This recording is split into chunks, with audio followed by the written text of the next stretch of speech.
Hello दोस्तों, नमस्कार।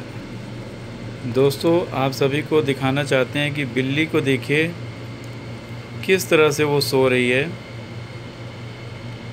और फर्स्ट टाइम हमने ये देखा है तो हमने कहा दोस्तों के साथ भी शेयर कर दें। हमारे पास जो कतरन होती है उसी में वो छिप के सो रही है।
तो दोस्तों, देखा आप लोगों ने किस तरह से बिल्ली मेरी किस तरह सो रही है। वो उसको आराम वहाँ पे मिल रहा है। तो देखते रहिए, एंजॉय करते रहिए ज़े स्टाइल। शुक्रिया, धन्यवाद, जय हिंद।